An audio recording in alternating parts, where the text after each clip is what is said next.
Good morning students, I am Archana Gupta, your accountancy lecturer. आप सब कैसे हैं? होप सो आप सभी अच्छे होंगे। और आज जानते हैं कि हम हमारे अकाउंटेंसी में बेसिक कंसेप्ट सीख रहे हैं।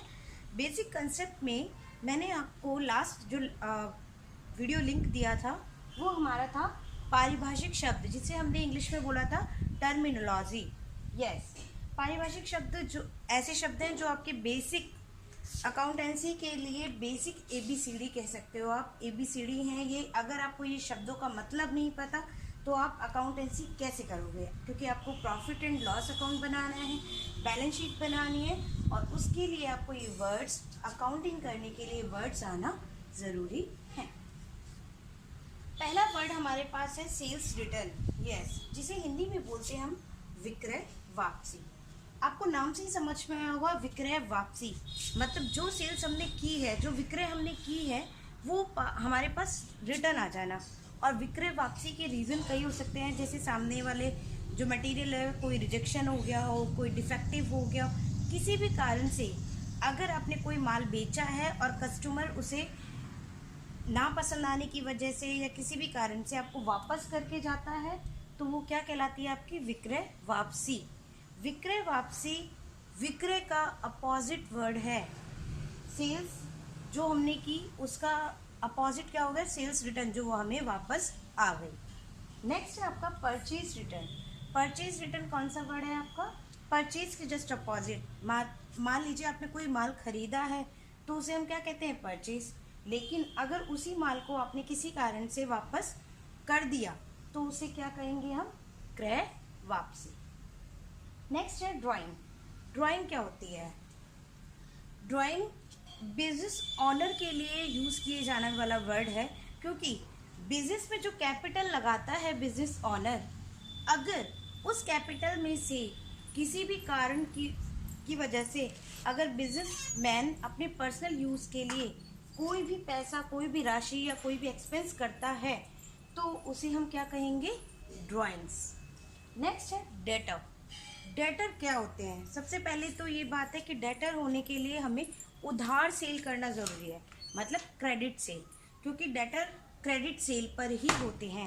कैश सेल पे कभी भी डेटर नहीं होते हैं, क्योंकि कैश सेल आपने कर दी तो आप क्या करोगे? आपको पैसा मिल गया, लेकिन जब आप उधार सेल करते हो तब जिस व्यक्ति को आपने उधार सेल की है वो व्यक्ति आपके लिए क्या है? डेटर, क्योंकि इन फ्यूचर वो आपको पैसे देगा। जो माल आपने उसको दिया है उसके बदले वो आपको पैसे देगा। उसने अभी आपको पैसा नहीं दिया है, वो जब भी पैसा देगा तब वो क्या हो जाएगा? कैश मान लिया जाएगा। तो इसलिए डेटर वो व्यक्ति होता है जिसे हम उधार बिक्री करते हैं।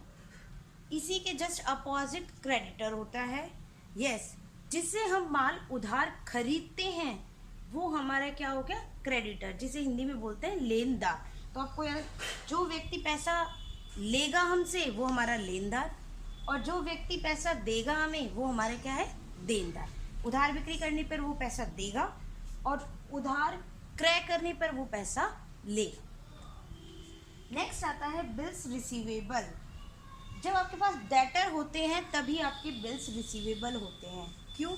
क्योंकि आज मैंने किसी व्यक्ति को उधार माल बेच दिया, ठीक है, और मैं उससे कहती हूँ कि आप 1 महीने बाद मुझे पैसे दे देना। अगर वो 1 महीने की ड्यू डेट की आपकी बात को मान लेता है तो वो क्या हो जाएगा? Bills receivable. जो बिल्स के अगेंस्ट आपने इस व्यक्ति को, डेटर को पैसा दिया है, उस बिल्स के अगेंस्ट आप उससे पैसे मांग सकते हैं। That is bills receivable. Bills receivable के बाद आता है बिल्स पेबल। बिल्स पेबल क्या है? जिस व्यक्ति से आप उधार माल खरीदते हो और आप उससे ये वादा करते हो कि जो डेट आपने मुझे दी है मैं उस पर पेमेंट करूँगा, और उस बिल के अगेंस्ट आप एक्सेप्टेंस देते हो अपनी, उसे क्या कहेंगे हम? Bills payable. नेक्स्ट आपकी आती है लायबिलिटीज़। लायबिलिटीज़ को हिंदी में बोला जाता है दायित्व। दायित्व का मतलब होता है ऐसी अमाउंट, ऐसी राशि जो आप बिजनेस को या तो बिजनेस ऑनर को चुकानी पड़े या किसी बाहरी व्यक्ति को चुकानी पड़े। जो बिजनेस को अमाउंट पे करना है, जो राशि का भुगतान करना है, उसे हम क्या कहेंगे? दायित्व। अब आते हैं कि दायित्व कितने तरह के होते हैं। दायित्व 4 तरीके से होते हैं। पहला आपका है इंटरनल लायबिलिटीज, जिसे हिंदी में बोला जाता है आंतरिक दायित्व। आंतरिक दायित्व क्या होते हैं? ऐसे दायित्व जिन्हें बिजनेस ऑनर को चुकाना पड़ता है। मतलब अगर बिजनेस को अगर कैपिटल चुकाई है, बिजनेसमैन ने कैपिटल दी है बिजनेस करने के लिए, तो वो बिजनेस उस कैपिटल पे इंटरेस्ट देगा बिजनेसमैन को, और वो एक टाइम के बाद वो कैपिटल भी लौटाएगा। तो ये क्या है? उसकी इंटरनल लायबिलिटीज। इसे हम क्या कहेंगे? आंतरिक दायित्व। अगर बिजनेस को नेक्स्ट है आपका एक्सटर्नल लायबिलिटीज, जिसे हम कहेंगे बाहरी दायित्व। अगर बिजनेस के बाहर के किसी व्यक्ति को कोई राशि का भुगतान करना है तो उसे हम कहेंगे बाहरी दायित्व। इसके लिए सबसे अच्छा एग्जाम्पल है, आपने अगर कोई बैंक लोन लिया है तो उस बैंक लोन का पेमेंट आपको करना होगा, और वो क्या है? आपकी एक्सटर्नल लायबिलिटी, क्योंकि वो बैंक बिजनेस का नहीं है, बिजनेस का ऑनर का नहीं है, वो थर्ड पार्टी है, और वो क्या है? हमारी एक्सटर्नल लायबिलिटीज। नेक्स्ट आता है short term liabilities. Yes, short term liabilities क्या होती है? शॉर्ट टर्म लायबिलिटीज वो लायबिलिटीज होती हैं जिन्हें 1 साल के अंदर भुगतान करना होता है। Short term liabilities just current assets के अपोजिट होती है, जो मैं अभी आपको पढ़ाऊंगी। तो ऐसी लायबिलिटीज जिनका भुगतान 1 साल के अंदर करना है, that is short term liabilities. मैं आपको बताती हूँ यहाँ पे है ना, हमारी शॉर्ट टर्म लायबिलिटीज कौन कौन सी हो सकती है। बिल्स पेबल हमारी शॉर्ट टर्म लायबिलिटीज है। क्रेडिटर हमारी शॉर्ट टर्म लायबिलिटीज है, क्योंकि कोई भी क्रेडिटर, कोई भी व्यक्ति जिससे मैं उधार माल खरीदूं, तो वो ये नहीं है कि 1 साल तक रुक जाए, कहे कि नहीं मुझे 1 साल तक पैसा मत दो, ऐसा बिल्कुल नहीं है। तो इसे हम क्या कहेंगे? Short term liabilities. वो 1 साल के अंदर क्या, वो 1 महीने की मोहलत दे दे, वो भी बहुत है। तो इसलिए ऐसी लायबिलिटीज जिनका पेमेंट हमें 1 साल के अंदर करना है, that's called short term liabilities. अब आती है बात लॉन्ग टर्म लायबिलिटीज। यस, आपने देखा है बैंक का लोन क्या 1 साल के अंदर ही पे कर देते हैं हम? नहीं। बैंक वाला जब लोन देता है तो वो हमसे कहता है कि आप 5 साल का ले लो, 10 साल का ले लो, 20 साल का ले लो। तो ऐसी लायबिलिटीज जो लंबे समय तक पे करनी हो, उसे हम क्या कहते हैं? Long term liabilities. और इसका सबसे अच्छा एग्जाम्पल है आपका बैंक लोन, क्योंकि बैंक आपको 5 साल, 1 साल से तो ऊपर की लायबिलिटीज पे करता है। तो अगर 1 साल से अधिक समय के लिए आप किसी राशि का भुगतान कर रहे हैं, तो वो आपकी क्या है? Long term liabilities. नेक्स्ट हम आते हैं असेट्स पे। देखिए, अब बात ये है, सबसे इम्पोर्टेंट बात, असेट्स।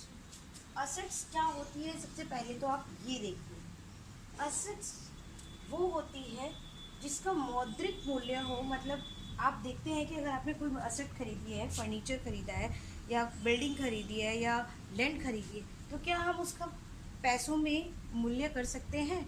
यस, हम कर सकते हैं।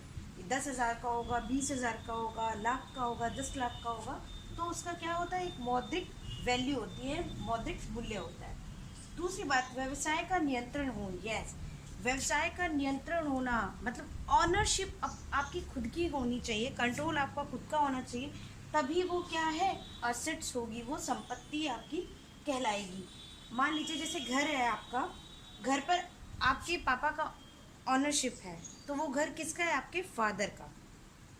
वो कोई अगर कोई और आए और कहे आपसे कि घर मेरा है, तो क्या आप मान लेंगे? नहीं, बिकॉज ऑफ दैट उस घर पर ऑनरशिप किसकी है? आपके फादर की। नेक्स्ट इज वसूली मूल्य। वसूली मूल्य क्या होता है कि अगर उस संपत्ति को हम बेचे ना, तो उसे कुछ ना कुछ मूल्य तो ज़रूर मिले। जैसे मैं आपको बताती हूँ, फर्नीचर है, फर्नीचर आपने यूज़ किया और उसके बाद आपका वो फर्नीचर ख़राब हो गया और आप उसको सेल करना चाहते हैं, चाहे आप उसे कबाड़ में ही क्यों ना बेचे, तो क्या आपको उससे कोई पैसा मिलेगा? यस, 100 रुपये मिले, चाहे 200 रुपये मिले, चाहे 500, लेकिन आपको वो पैसा मिलेगा ज़रूर, और वही उसकी क्या कहलाती है? Realisable value, that is called वसूली मूल्य। तो अगर ये तीनों चीज़ हैं तो दैट्स कॉल्ड, वो आपकी क्या है? असेट्स, संपत्ति है। अब आती है बात कि संपत्ति के प्रकार कितने हुए। अकाउंटिंग में संपत्ति को 5 भागों में बांटा गया है। पहला है आपका फिक्स्ड एसेट्स। फिक्स एसेट्स मतलब अचल संपत्ति। अचल संपत्ति वो संपत्ति होती है जो बिजनेस में प्रोडक्ट या सर्विस को प्रोड्यूस करने के लिए काम आती है। मतलब जो आप प्रोडक्ट बनाना चाहते हैं या फिर सर्विस प्रोवाइड कराना चाहते हैं अपने बिजनेस में, तो उसको बनाने के लिए, प्रोड्यूस करने के लिए वो एसेट काम आती है। जैसे अगर आप की फैक्ट्री है और फैक्ट्री में आप बनाते हैं प्लास्टिक की बाल्टियाँ, तो उस बाल्टी को बनाने के लिए आप एक मशीन का यूज़ करते हैं। मॉड्यूल होते हैं ना, मॉड्यूल जो सांचे जिसे कहते हैं, तो आप उन सांचों का यूज़ करते हो और वो क्या है, बिजनेस के लिए एक असेट्स। और असेट्स कैसी है, फिक्स्ड असेट्स। नेक्स्ट है आपका करंट एसेट्स। करंट एसेट्स कौन सी होती है? यस, करंट एसेट्स ऐसी संपत्तियां होती हैं जो बिजनेस में एक साल के अंदर कैश में कन्वर्ट कर ली जाए। कैश में मतलब नगद में कन्वर्ट कर ली जाए। कैसे? जैसे आपको मैंने भी बताया कि अगर मैंने किसी को उधार माल बेचा है तो वो क्या है, हमारा डेटर, देनदार। और एक साल के अंदर मतलब मैंने 1 महीने का अगर उसको उधार का टाइम दिया है तो वो 1 महीने बाद मुझे पैसा देगा ना, तो इसे मैं क्या कहूँगी, करंट एसेट। ऐसे ही अगर आज मेरे पास स्टॉक है, मैं बाल्टियाँ बेचना चाहती हूँ, बाल्टी की फैक्ट्री है और बाल्टी बेचना चाहती हूँ, तो मैं अगर मार्केट में बेचूँगी तो क्या उससे पैसा नगद नहीं आ जाएगा? आ जाएगा। तो इसलिए मैं क्या कहूँगी, ऐसी संपत्तियाँ जिन्हें 1 साल के अंदर कैश में कन्वर्ट किया जा सके, बदला जा सके, वो क्या होगी, हमारी चल संपत्ति। Like as stock, like as debtor, like as bills receivable, those are all are current assets. Next, tangible assets. Yes, tangible assets होती है मूर्त संपत्तियाँ। मूर्त संपत्तियाँ वे संपत्तियाँ होती हैं जो हमें दिखाई देती हैं, जिनकी फिजिकल एग्जिस्टेंस होती है। लाइक एज आपकी बिल्डिंग, फिजिकल एग्जिस्टेंस, क्या हम उस बिल्डिंग को छू सकते हैं, देख सकते हैं? क्या वो हमें दिखाई देती है फिजिकल में? तो यस, तो that is called your tangible assets. अमूर्त संपत्तियाँ, ऐसी संपत्तियाँ जिन्हें हम देख नहीं सकते, छू नहीं सकते, वो हमारी क्या है, अमूर्त संपत्तियाँ। अमूर्त संपत्तियों में आती है गुडविल, पेटेंट, ट्रेडमार्क, कॉपीराइट। जैसे आपने देखा होगा कि अलवर में फेमस है बाबा ठाकुर दास का कलाकंद, वो नाम से ही बिकता है। वो उसकी क्या है, गुडविल, वो उसकी मतलब क्या है, पहचान।